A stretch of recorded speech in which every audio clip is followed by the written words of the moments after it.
حضرت سیدنا حبیب اجمی رحمتullah تعالیٰ علیہ کے پاس ایک شخص آیا کرتا تھا، صحبت میں بھی بیٹھتا تھا، لیکن کام وہ ٹھیک نہیں کرتا تھا، سود کا دھندا تھا، لمبے چوڑے اس کے مسائل تھے۔ حالانکہ ایک ہی بیٹی تھی، وہ بھی دونوں ٹانگوں سے معذور تھی، دونوں ٹانگوں سے معذور، بڑے حکیم طبیب دکھائے لیکن بچی کو شفا نہیں ہوتی۔ شخص بھی اپنے مزاج کے لحاظ سے اچھا نہیں تھا۔ کہتے سویرے سویرے آیا تو کہنے لگا حضور مجھے توبہ کرا دیں، آج کے بعد نہ جھوٹ بولوں گا، نہ حرام کھاؤں گا، نہ شراب پیوں گا۔ تو کہتے ہیں جتنے لوگ بیٹھے تھے کان کھڑے ہو گئے، کہا تجھے کیا ہوا؟ کہنے لگا 11-12 سال کا نوجوان آیا مجھے توبہ کرا گیا، چڑھتی جوانی، 11-12 سال 14-15 سال کا بچہ مجھے توبہ کرا گیا۔ تو کہتے ہیں ہم محو حیرت ہوئے کہ اتنا سا بچہ؟ تو کہتے ہیں کسی نیک باپ کا بیٹا تھا، کسی پرہیزگار ماں کا بیٹا تھا، گھر میں تربیت ہوئی۔ اتنے بچے تو خانقاہ بھی نہیں جاتے، اتنے سے بچے تھوڑی کسی ادارے کے فارغ التحصیل ہوتے ہیں، کس مدرسے سے پڑھے ہوتے ہیں؟ کہتے چھوٹی سی عمر۔ تو کہا جناب آپ کو کیسے ملا؟ تو وہ شخص کہنے لگا حضور کل میں گیا بازار، میں نے بغداد کے چوک سے 10 کلو مچھلی بھی خرید لی اور کچھ اور ضرورت کی چیزیں بھی، مہمان آنے تھے، وہ سارا کچھ خرید کے میں جب نکلا تو سامان زیادہ ہو گیا۔ چوک میں مزدور بیٹھے ہوتے تھے، میں نے کہا بھئی میرے ساتھ فلاں محلے تک سامان پہنچانا ہے۔ وہ بچہ کہنے لگا چچا اگر میں چلوں تو، میں نے اس کو ایڈریس وغیرہ بتلایا تو 3 دینار مزدوری طے ہو گئی سامان گھر پہنچانے کی۔ کہتے میرے ساتھ وہ نکلا اور جب رستہ طے کرنے لگا تو رستے میں گرمی بڑی سخت تھی، ظہر کا وقت تھا، ذرا ہم نے چند قدم اٹھائے، 2-4 گلیاں گزرے تھے کہ اذان ظہر کی آواز آنے لگی۔ تو کہتے ہیں بڑی منت کے انداز میں، بڑی گزارش کے انداز میں میری طرف دیکھا، عمر چھوٹی سی ہے، کہنے لگا چچا اگر اجازت مل جائے تو میں ظہر کی نماز پڑھ لوں۔ کہتے ہیں میں ایک جگہ پھٹے پہ بیٹھ گیا اور گپے کرنے لگا، سامان وہاں رکھا، میں نے کہا پڑھ لے نماز۔ کہتے ہیں بچہ نماز پڑھنے چلا گیا، باقی لوگ دیر سے آئے، وہ نماز پڑھ کے جلدی آ گیا۔ میں نے کہا بیٹے تو جلدی آ گیا ہے؟ کہنے لگا اس لیے جلدی آیا ہوں کہ آپ یہ نہ سمجھے یہ کام چور ہے، میں نے نفل چھوڑ دیے ہیں، فارغ ہو کے پڑھ دوں گا۔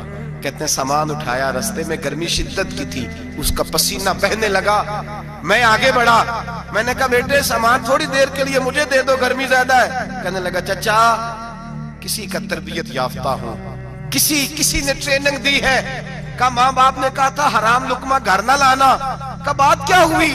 کہنے لگے میں آپ کو نہیں دے سکتا، اس لیے کہ 3 دینار مزدوری گھر پہنچانے کی طے کی ہے، اگر آپ اٹھائیں گے تو پھر میں پیسے پورے نہیں لوں گا۔ دامان نے توکل کی یہ خوبی ہے کہ اس پر پیبند لگے ہوتے ہیں پر دھبے نہیں ہوتے، میں پھر مزدوری پوری نہیں لوں گا، پیسے کم لوں گا۔ کہتے ہیں میں محو حیرت ہو گیا، اس جوان کی بات نے میرے سارے وجود تھر تھر کبا ڈالا کہ اس دور میں اس قسم کے لوگ۔ کہتے ہیں گھر لے گیا اس کو، میں سامان رکھا، میں نے کہا تم یہاں ٹھہرو میں 3 دینار مزدوری لاتا ہوں۔ کہتے ہیں پیسے لینے گیا تو بیوی کو بتایا، بڑا نیک ہے، بڑا پرہیزگار جوان ہے، کہنے لگی روٹی پکی ہوئی ہے، اسے کہو دوپہر کا کھانا کھا لے۔ کہتے ہیں میں باہر گیا، 3 دینار تھمائے، میں نے کہا بیٹے ایک بات مانو گے؟ تو کہتے ہیں 3 دینار دے کے کہنے لگا اب تو آپ مالک ہو گئے، میں نے نمک کھا لیا ہے، اب تو ہر بات مانوں گا، اصلہ نال یہ نیکی کریے نسلہ تاک نہیں بھول دے، میں اب ہر بات مانوں گا۔ تو میں نے کہا دوپہر کا کھانا کھا لو۔ کہتے ہیں اس کی گردن جھک گئی اور بڑے دھیمے لہجے میں کہنے لگا میں نہیں کھا سکتا، میں نے روزہ رکھا ہوا ہے، روزہ رکھا ہوا ہے، نفلی روزہ رکھا ہوا ہے۔ کہتے ہیں میں اور پریشان ہوا، میں نے فوری طور پہ سوال کیا کہ اب تو کدھر جائے گا؟ تو کہنے لگا اب میں کہیں نہیں جاؤں گا، میرے 1 دن کا خرچہ میرے ماں باپ نے جو ڈیوٹی لگائی ہے وہ 3 دینار ہے، پورا ہو گیا ہے، اب میں باقی جو وقت بچے گا یا قرآن پاک کی تلاوت کروں گا یا محمد عربی پہ درود و سلام پڑھوں گا۔ میں نے کہا افطاری کر لینا۔ کہنے لگا مجھے مسجد بتا دو، میں جا کے اللہ اللہ کرتا ہوں، مجھے شام کو لے آنا۔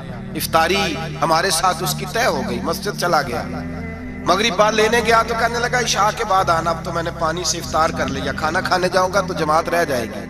کہتے ہیں عشاء کے بعد میں لایا، اس کو کھانا کھلایا، رات گہری ہو گئی تو میں نے کہا تو سو نہیں جاتا؟ کہنے لگا کوئی عرض نہیں، کبھی دور مزدوری کرنے نکل جاؤں تو رہ بھی جاتا ہوں، گھر والوں کو پتہ ہے۔ کہتے میں نے مسافر خانہ کھولا، یوں سمجھیے ڈرائنگ روم بیٹھک میں نے کھولی، اس کو سلا دیا، میں اور میری بیوی اپنی معذور بیٹی کو روٹی دینے گئے اور ہم نے جا کے اس کو کھانا کھلایا جو ٹانگوں سے معذور تھی، اور ساتھ کہا کہ بیٹی آج بڑا پرہیزگار جوان ہمارا مہمان ہے، آج چڑھتی جوانی اور تقوی کی روشنی اس کے چہرے سے چمکتی ہے، کیا بات ہے، بڑے ہی اچھے گھرانے کا تربیت یافتہ ہے۔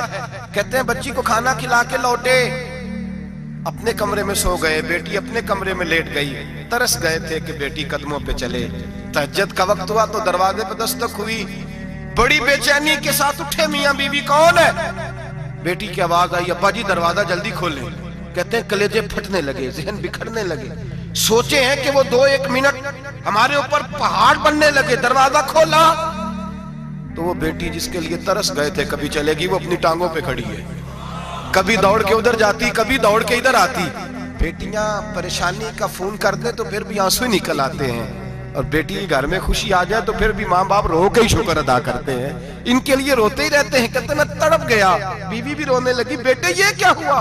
ہم تو مایوس ہونے لگے تھے معاذ اللہ کہ اب تو ٹھیک نہیں ہوگی، کیا ہوا؟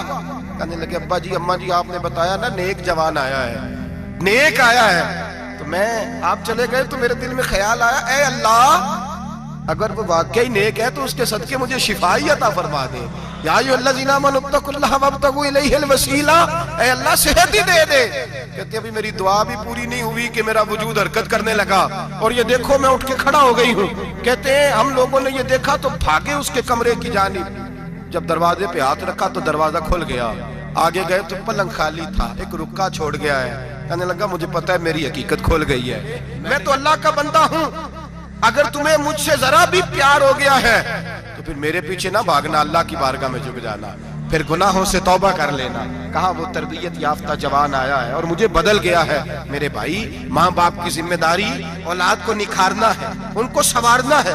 روزی روٹی کی ذمہ تو اللہ تبارک و تعالیٰ نے لیا ہوا ہے، جو ڈیوٹی اللہ کی تھی وہ معاذ اللہ ہم نے اپنے ذمہ لے لی ہے۔ اولاد کو رزق حلال کی تربیت کریں، انہیں حکم دیں کہ وہ ہاتھ نہ پھیلائیں، انہیں کہیں کہ وہ محنت کر کے کھائیں، لیکن اصل تو ان کا اخلاق سنوارنا ہے۔ بچے ہمارے ان کی پوزیشن اتنی خراب ہو جاتی ہے، ہم لاڈ پیار میں اتنا ضدی کر لیتے ہیں، جب جس بچے کا ماں باپ کے ساتھ گزارا نہیں، بتلائیے وہ بیوی کے ساتھ گزارا کرے گا؟ جس کا ماں باپ کے ساتھ وقت نہیں گزرتا وہ بہن بھائیوں کے ساتھ گزارے گا؟ جس کا ماں باپ کے ساتھ وقت نہیں گزرتا وہ کولیگز کے ساتھ وقت گزارے گا؟ کس طرح وہ اپنے آپ کو، میرے نبی کریم سید عالم صلی اللہ علیہ وسلم نے ڈیوٹی لگائی کہ ماں باپ اپنے بچے کی تربیت کریں، انہیں اللہ سے جوڑیں۔